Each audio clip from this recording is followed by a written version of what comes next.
Hey, so you're probably wondering what an Australian is doing making a 4th of July special. Well, that is because this video is sponsored by Brandon, our channel member. Thank you so much for going above and beyond and supporting the stash, and if you too want a requested video, our membership link is in our description. But anyway, with all that being said, sit back, relax, and enjoy the video.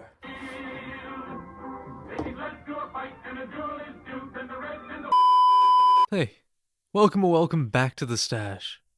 Captain America, the Star-Spangled Avenger, the first Avenger. There's just something so enticing whenever I look at Cap. It's like, by just having him in your view, you feel safe, calm, knowing one of the most inspiring, one of the most brave, one of the most heroic heroes ever created is there to protect you. Sure, Spider-Man will always be my favorite character in fiction, but you can never go wrong with Steve. Captain America will always have a soft spot in my heart because, to put it simply, he's a good man. And to me, that's his biggest strength, the person he is, and there's something about that in which I just find so captivating. There is no Captain America without Steve Rogers.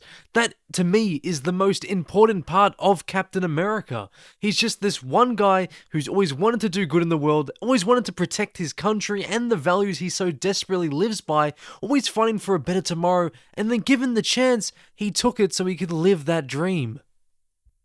There's just no other hero like Captain America, and even as someone who's not from the US, he just makes me feel oddly patriotic. I look at him and think, wow, now that's a real hero. Captain America has been in comics for many decades, almost a century within 16 years. He started off as you would expect, fighting in a war against the evils of the world. I'm sure you know the rest by now though. He got frozen, the Avengers found him, he joined the team, and the rest was history. Throughout the 60s, he appeared in often two titles, The Avengers and Tales of Suspense. Marvel back in the day had several titles in which they would share the spotlight with two heroes. Tales to Astonish was primarily Hulk and Namor stories, however there was a time where it was just the Hulk, Giant Man and the Wasp. Strange Tales was mostly Doctor Strange and Nick Fury, but before that it was just a Human Torch solo title, and Tales of Suspense was usually just an Iron Man book until issue 59. This was the big introduction of Cap returning to having his own solo series. These books were short and sweet since they had to fit 2 stories within 20 pages or so, however the quality of them were just the same if not better in some cases than the other titles running at the time. For this video though, there's one story in particular we're going to have a look at, so join us today as we go over Tales of Suspense issues 80 and 81, He Who Holds the Cosmic Cube. Oh, sorry. What's that? You haven't subscribed yet? Well, what are you waiting for? It's down below and it's free! Here at the stash, we are trying to reach 3,000 subscribers before the end of the month, and with your help, I know we can do it. So if you're new around here and you like Captain America or comic content in general, feel free to stick around and maybe hit that subscribe button. But anyway, with all that being said, let's get straight back into the video. Now our story begins with a surprised Captain America from what his eyes are showing him. Directly above there was an explosion from a plane heading his way. Amidst all the confusion he notices the pilot managed to eject himself right before meeting his demise. He's heading straight into the river and Captain America without a second's notice chases after the capsule. Once arrived he frees the dazed man from his confinements and discovers he's actually an AIM soldier. Upon bringing him to shore, the rescued man keeps mumbling a warning. In bated breath, he reveals the keeper of the Cosmic Cube alongside the Red Skull have betrayed AIM. And at that very moment, the Red Skull's master plan still has some minor complications to deal with. There appears to be another jet attempting to take down the Keeper before he can reach the base with the Cosmic Cube, but unfortunately for him, the Red Skull takes manual control of the offense systems and destroys the AIM jet. The Red Skull turns to his loyal henchman and gloats as he shakes his hand in a gesture of gratitude for his service to the cause. We learn that he planted a hypnosis device from the handshake, however, which also explains how we got the Keeper to betray AIM in the first place. Unfortunately for the henchman, however, his time of usefulness is now up. The Red Skull leaves the room and commands him to end his own life. Meanwhile, Captain America, with the help of Nick Fury and S.H.I.E.L.D., is in a chase to catch up to the Keeper of the Cosmic Cube. With only a few seconds left of flight, Captain America takes a deep breath and heroically ejects from the jet and makes his way to the Keeper.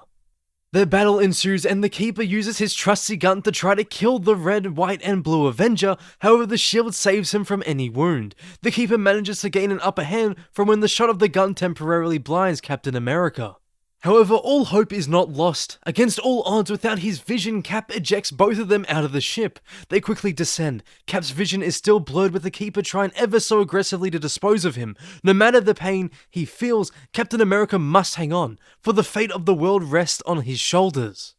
As they crash into the ocean next to the Red Skull's domain, Cap's vision slowly begins to return. He tries to keep the Keeper at bay by using his shield, however he did not realize just how close the Red Skull is. Within this error is a costly mistake. The Red Skull sends the Keeper to afar to watch safely as the fight between him and the Avenger begin. Captain America tactically angers the Red Skull to reduce his mind to nothing more than a barroom brawler. This allows a couple of hits from a hero, but the Red Skull still has a trick or two up his sleeve. He tells Cap that he was behind Bucky's death, that in grim reality he orchestrated the whole thing and Zemo was nothing more than a mere puppet. In parallel to what just happened in the last page, Steve is beyond furious and leaps towards his arch-nemesis. This was just what the Red Skull wanted. A gas shoots out of his shirt which leaves the Avenger stunned, allowing the Red Skull to possess the Cosmic Cube and to become all-powerful. He begins some tests to see what the Cosmic Cube can really do. First, he sends the Keeper to a different dimension now that his purpose is fulfilled, and then he begins to toy around with the elements surrounding him. Captain America watches in bewilderment, for the Red Skull doesn't even pay him the slightest amount of attention. What is he to do against someone who is now invincible? Someone who can do whatever he so pleases? Someone with the might of the desired Cosmic Cube? Now others might tremble with fear being even in just viewing distance of the now all-powerful Red Skull, but this is Captain America, the greatest hero to have ever lived. Without pause, he does the unexpected and leaps into an attack against his foe. But with just a second's thought, he creates a fire barrier to push Cap away. In a display of sheer dominance, the Red Skull unleashes multiple counters to show the American hero just how powerful he really is.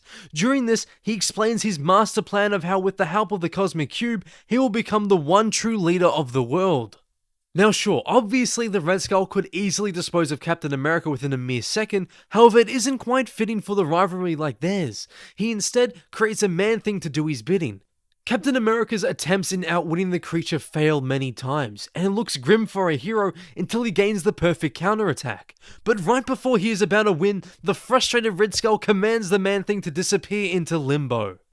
Filled to the brim with pure villainous hatred, the Red Skull begins to transmit Cap's atoms into another dimension. But in one last-ditch effort, Steve quickly devises a plan in which would take advantage of the one of very few weaknesses the Red Skull possesses: his unmatched ego. He begs to be spared and in turn become a soldier. The Red Skull likes the idea. He views it as a way to have a constant reminder of his ultimate triumph over the one person he hates more than anything in the world. But with his guard completely down, our red, white and blue Avenger unleashes one final attack. The Cosmic Cube is still in the palm of the evil foe, but as long as his hand does not close, the full power can never be unleashed. The Red Skull commands the ground to split and breaks beneath them, causing a massive disaster.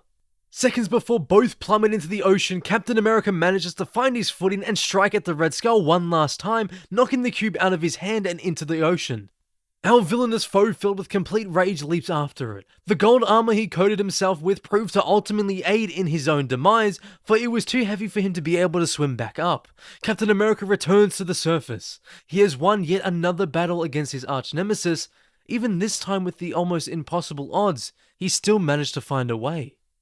Now the Red Skull and the Cosmic Cube, lost hopefully forever within the deep blue sea. Captain America, a hero who lives to fight another day against the never-ending war of all that is evil. And that was Tales of Suspense issues 80 and 81. Now I personally love these two issues from Tales of Suspense. Out of the three Tales series of the 60s, I was always a bit more fond of this one as opposed to Strange Tales and Tales to Astonish. There was something just about the two stars being Iron Man and Captain America that was so appealing to me. I absolutely love Gene Colan's time as the Iron Man artist on the title, as well as Jack Kirby for Captain America. In a way, they just felt like the two perfect choices at the time. Now, of course, Jack Kirby once again shined within these two issues, showing why he is one of the very best Captain America artists within the character's entire history. And I just love the way Kirby manages to depict such intense facial expressions and overall just his action scenes in general. Each tense moment is just amplified to the max whenever he's on pencils. It's brilliant and it adds so much to the actual story. And that particular element of his work is why he's known as Jack the King Kirby, because there's generally no one quite as special as him. I just adore his vision when it comes to the character, and whenever I think of Cap himself, I most of the time imagine Kirby's wonderful work as the definitive appearance. I must say that Stan Lee's writing here is pretty decent. He creates a fun story that in ways still holds up to today's standards for a good read. During the 60s, he was doing heaps of different titles across Marvel, so I always try to keep that in mind whenever I'm reading some Silver Age books. Overall, this was an all-round good introduction to the Cosmic Cube. It properly displayed the power of it, and I found the overall ending satisfying to read. Man, I just love the Silver Age comics. Out of the 1600 books I own, majority of them are from the 60s, but there's just something so fun about going back to them and giving it a read. It just feels like a time capsule in many ways, and they're honestly just some of my favorite books. It's a shame how sellers now boost the prices for no reason but for greed. That's a topic for another video though. I'm so glad this video was requested.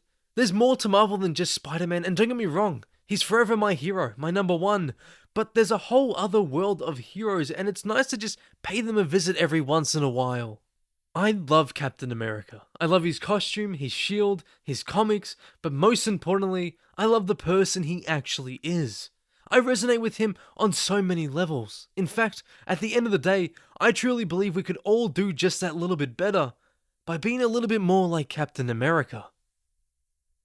But that is it for today. Thank you guys so much for watching. If you have enjoyed, please like, comment, and subscribe if you haven't already, because here, any support means so much. I'd love to hear what you thought of this video down below in the comments section. We can start a conversation. Be sure to tune in next time, same web time, same web channel. Thank you guys again for watching, and see you in the next one.